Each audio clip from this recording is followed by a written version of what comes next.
তোমার দাদা একটা বোকা মানুষ, অনেক রেগে সে আমার দিকে ফিরেও তাকায়নি।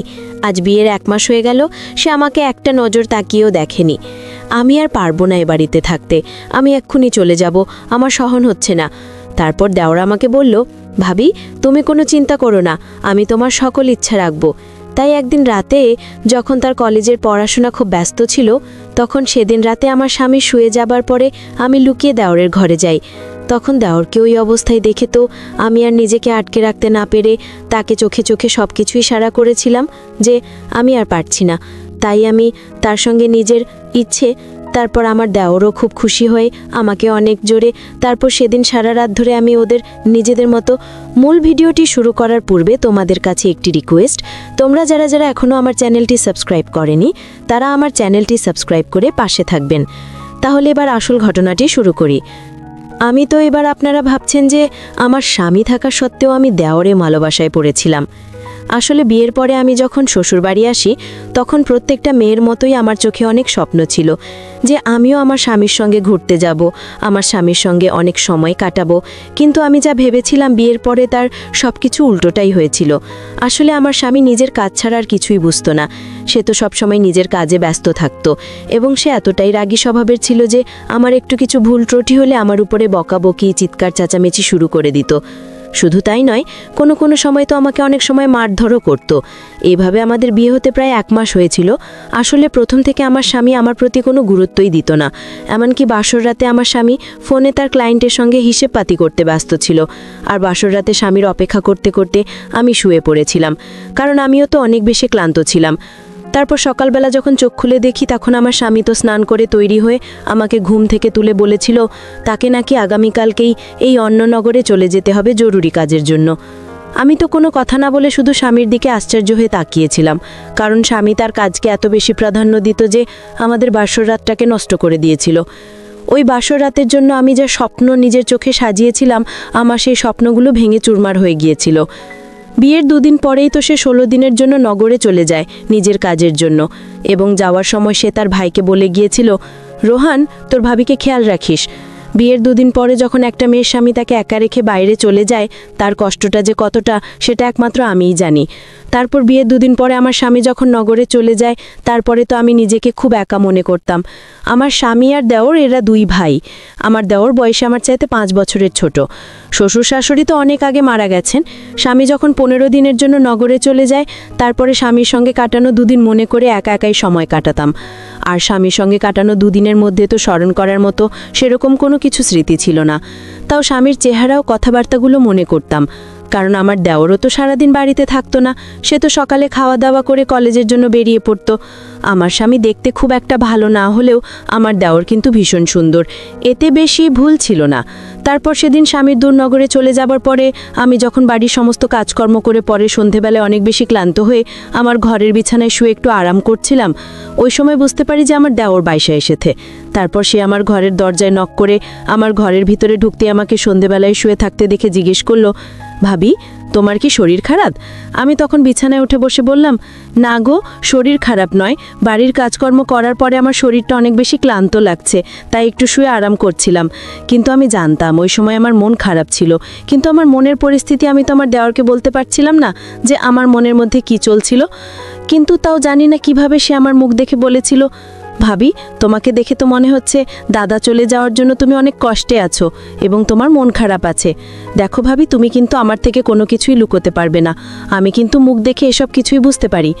আর দাদার জন্য যে তোমার মন খারাপ সেটা তুমি স্পষ্টভাবে বুঝতে পারছি। তুমি একদম মন খারাপ করো না, দাদার অনুপস্থিতিতে তোমার দায়িত্ব এখন আমার ঘাড়ে।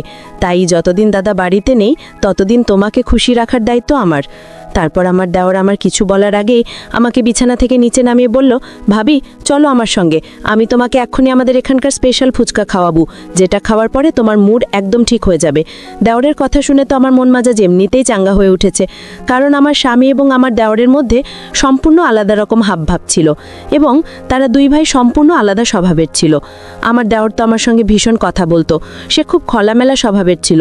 তারপর দেওরের কথা শুনে আমি আর না বলতে পারিনি। সেদিন প্রথম আমি দেওর দেওরের সঙ্গে বাইরে বেরিয়েছিলাম এবং তার সঙ্গে ঘুরে আমার মন খুব তরতাজা হয়ে উঠেছিল। এইভাবে ধীরে ধীরে 4-5 দিনের মধ্যেই আমার দেওরের সঙ্গে খুব ভালো একটা বন্ধুত্বের সম্পর্ক তৈরি হয়েছিল। এমনকি আগের মতো আর আমার স্বামীর জন্য মন খারাপ হতো না। আমি তো দেওরের সঙ্গে খুব ফ্রি হয়ে উঠেছিলাম। এদিকে প্রত্যেক দিন রাতে আমার স্বামী 1 থেকে 2 মিনিটের জন্য আমাকে ফোন করে একটা লৌকিকতা পূরণ করত, যেটা তো কোনো মানে ছিল না। অত দূরে যাওয়ার পরেও 1 ঘন্টার মধ্যে আমাকে ফোন করে মাত্র 23 মিনিট সময় দিত এবং ধীরে ধীরে যেটা আমার খুব বিরক্ত বোধ লাগতো, কারণ সে তো প্রত্যেক দিন ফোন করে ওই একই কথা জিজ্ঞেস করতো, তুমি কেমন আছো, আমার ভাই কেমন আছে, বাড়িতে ঠিকঠাকভাবে তালা মেরে রাখবে। এই 2-4টি কথা বলার জন্য প্রত্যেক দিন রাতে আমার স্বামী ফোন করত। এদিকে স্বামীর অনুপস্থিতিতে আমি আর দেওর সারা রাত জেগে আড্ডা দিতাম। কখনো বা রাত জেগে দুজনে ভূতের সিনেমা দেখতাম, কখনো বা ছাদের উপরে গিয়ে দুজনে ঠান্ডা বাতাস নিতাম। এভাবে প্রায় 1 সপ্তাহ কেটে যাওয়ার পরে সেদিন জানি না কিভাবে বাথরুমের ভিতরে স্নান করতে গিয়ে আমি পা পিছলে পড়ে গেছিলাম এবং আমি যখন চিৎকার করে উঠেছিলাম তখন আমার চিৎকারের আওয়াজ পেয়ে আমার দেওর তাড়াতাড়ি আমার বাথরুমের সামনে এসে দাঁড়িয়ে আমাকে জিজ্ঞেস করলো, ভাবি কি হয়েছে, তুমি ঠিক আছো তো? আমি তখন পায়ে ব্যথার চোটে কাঁচতে কাঁচতে বললাম, আমার ছোট দেওর, না গো, আমি ঠিক নেই। আমি পা মচকে পড়ে গেছি এবং আমি আর উঠতে পারছি না। তারপর আমার দেওর বলল, ভাবি তুমি কোনো রকমভাবে বাথরুমের দরজাটা খোলো। দেওরের কথা শুনে আমি খুব কষ্টে বাথরুমের দরজাটা হাত বাড়িয়ে খুলেছিলাম। ওই সময় আমি একটা লাল রঙের পরেনে স্নান করছিলাম এবং আমি যেহেতু স্নান করতে করতে পা পিছলে পড়ে গেছিলাম, তাই আমার পুরো শরীরটা ভিজেছিল। ওই সময় আমার দেওর আমার দিকে কিন্তু এক দৃষ্টিতে তাকিয়েছিল, আর ওদিকে পায়ে ব্যথা নিয়ে আমি কান্নাকাটি করছিলাম।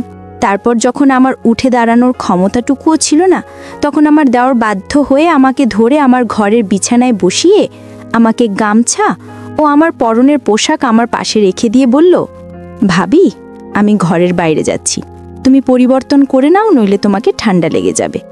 সেদিন আমার কাছে এক অন্যরকম অনুভূতি সৃষ্টি হয়েছিল, একটা অন্যরকম আবেগ ও আনন্দ জেগে উঠেছিল।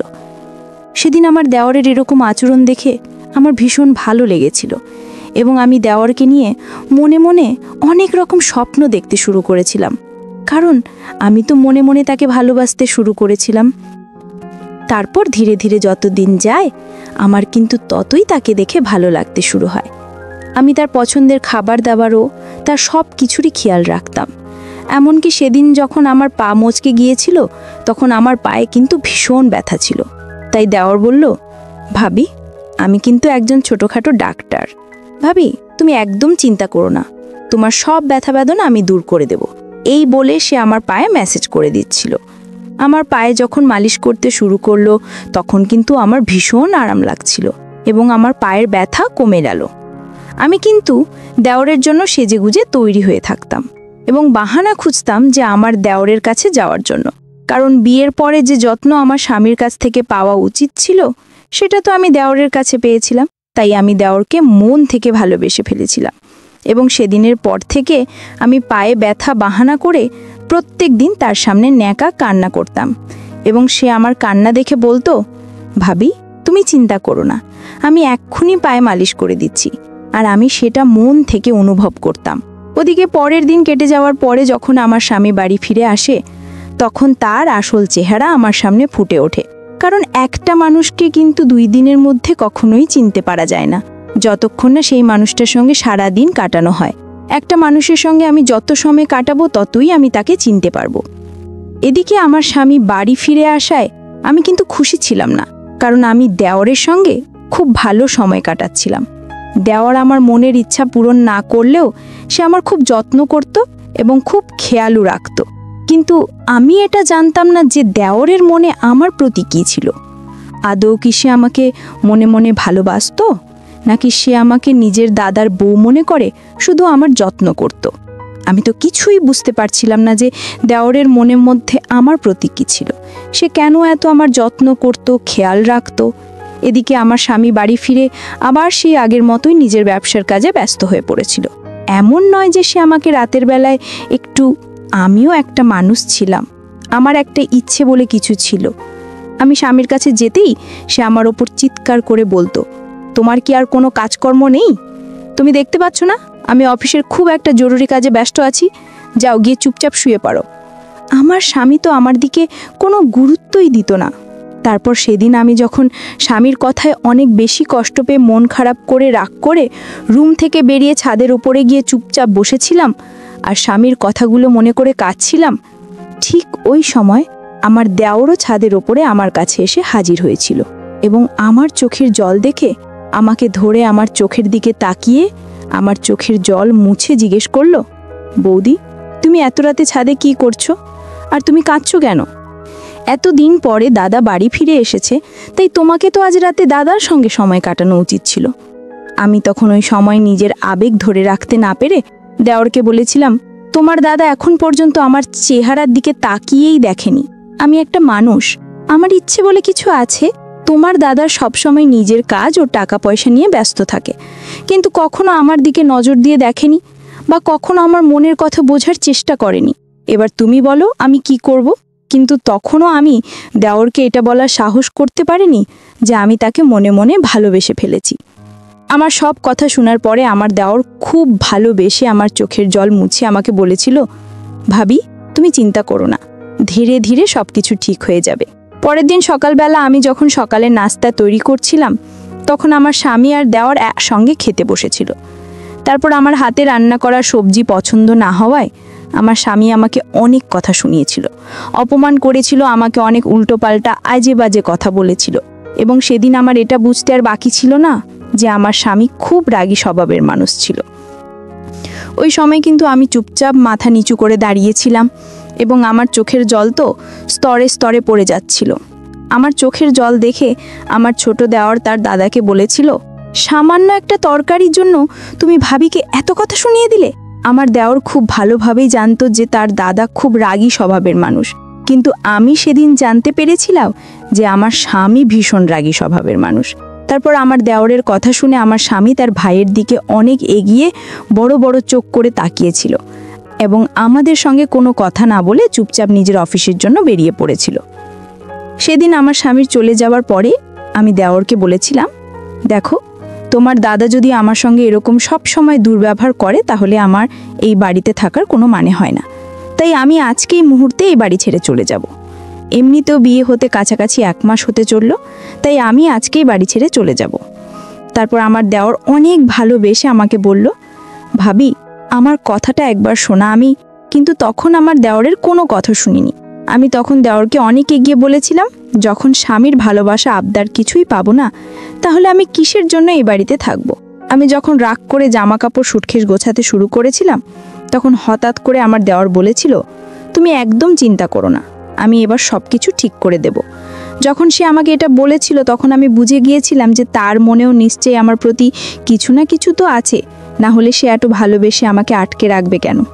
বন্ধুরা, তারপর আমি আমার দেওরকে নিয়ে সংসার শুরু করেছিলাম। বন্ধুরা, আজকের গল্পটা এখানেই শেষ করলাম। ভালো লাগলে চ্যানেলটি সাবস্ক্রাইব করে পাশে থাকবেন। ধন্যবাদ।